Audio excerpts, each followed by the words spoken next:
Good morning everyone. যদিও এখনও morning নেই, ঘড়ির কাঁটা এখন প্রায় 10:30। আমি নর্মালি ভ্লগই তো করি না। যারা আমায় চেনো আমার ভিডিও পোস্ট দেখো তারা জানবে। ঘরের কোনো ফানি মোমেন্ট বা আমার ছেলের কোনো অ্যাক্টিভিটি 3জন কোথাও ঘুরতে বেড়াতে গেলে সেই সব মোমেন্টসগুলো আমি তোমাদের সাথে শেয়ার করি। সো যাই হোক, আজকে মনে হলো ঘরের কিছু কাজকর্ম আছে সেগুলো করি, আর তার সাথে তোমাদেরকেও কিছু ভালো লাগা মন্দ লাগার কথা শেয়ার করি। মানে একটু গল্প করি তোমাদের সাথে, তবে শুধু সেই পারপাসেই এই ভিডিওটা করা সেটা বললে ভুল বলা হবে। কিছু কথা আছে যেটা আমি ছেলেদেরকেই বলতে চাই, বিশেষ করে মানে ম্যারিড আছো যারা, বিশেষ করে এই ভিডিওটা তাদের জন্যই।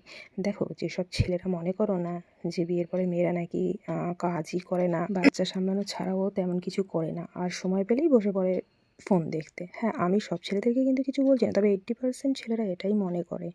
আমরা যারা হোম মেকার হাউসওয়াইফ আছি না, তাদের রান্না ছাড়াও যে ঘরের অনেক কাজ থাকে সেগুলো ছেলেদের কাছে ম্যাক্সিমাম টাইমই ইনভিজিবল হয়েই থাকে।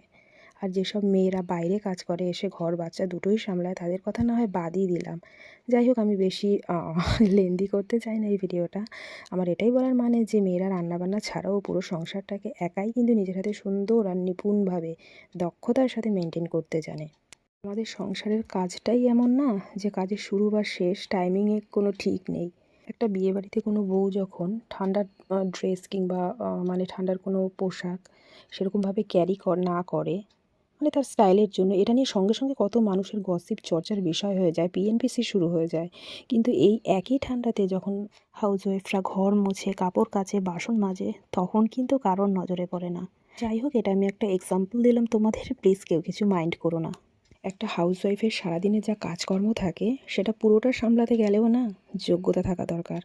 তাই মেয়েদেরকে আর কোনো দিন কখনো বলো না যে ওই তো শুধু তোমরা একটু রান্না বান্না করো, বাচ্চা সামলাও, আর সময় পেলেই ফোনটা নিয়ে বসে পড়ো।